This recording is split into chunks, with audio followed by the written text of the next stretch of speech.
I know everyone's all bummed out about Aaron Rodgers. What'd they pay him? Like, what was the number? 75 million? million? Yeah, for 2 years. And then he got injured after four plays. Howard, that's And now- guaranteed money. I like to see players be paid well. And certainly if you're going to go out there and get, mutilated in the NFL, someone ought to get paid. A lot of the lower rung players, they get injured and then they're out. They don't even get paid that much money. You take a masterful athlete like Aaron Rodgers, and of course he's going to get injured. I mean, it shouldn't shock anyone. There's a guy's holding a ball, and from out of nowhere, somebody knocks him down. And these guys weigh over almost 300 pounds, some of them, and they come in at some of the fastest speeds. It's like getting hit by a car. The guy came at him from behind. Yeah. He didn't even see him. Right. They think it's an Achilles problem, which would be the end of the season for him. The sport is basically take a guy and have him dance in the middle of the freeway and hope he doesn't get hit by a car. Run away from other guys and try to throw a ball at the same time. And if you think I'm being a douche or a pussy, the average NFL career is 3.3 years. How could a master athlete even depend on it? Well, the Bills obviously said, let's ruin their great time. Let's tee off on Aaron Rodgers. Let's not even let him play. Hey, here's a guy who says he played in the NFL. Hey, Jack, how do you say your last name? Jack? Mewhort.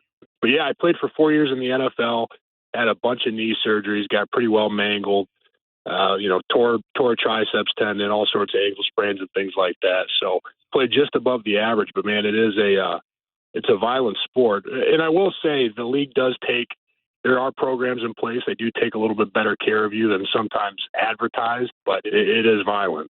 Yeah, well, the point I'm making is most people assume if a guy played in the NFL, he's a millionaire. And I got buddies who actually have played in the NFL, and they ain't millionaires. They're out working real hard. They're doing regular jobs. I mean, I'm sitting in a parking garage right now ready to go into a meeting and start selling title insurance. So, right.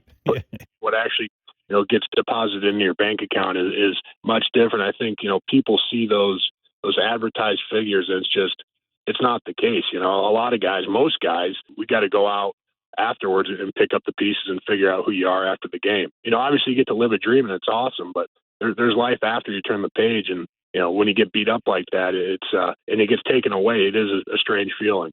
When you first leave the NFL and you're used to that kind of like, hey, they take such good care of you and you're a superstar, you know what I mean? You're part of a big team. Then all of a sudden you got to go to a regular job. Are you at first like really super angry? It does create, I think, a level of bitterness. Yeah, it did take a while for me to kind of swallow the fact that the game was done with me and it didn't quite end on my terms. So it is difficult, and that bitterness is there. It subsides after time, but it is certainly still rears its head every once in a while. I'll be getting motherfucked by a customer or something, and it's just like you want to say, man, do you know what I used to do for a living? But it doesn't matter anymore. And it kills you sometimes and eats at you. And that's a battle that you got to fight, but it's tough. So, I mean, I wouldn't change anything. Yeah, Jack, I feel the pain. Believe me, man. Yes. I get it. All right, we Jack. All love understand. you guys. Love you, Howard. Love you, Fred. Love you. Love you Robin. too. Later, Jack. Love you guys. Bye.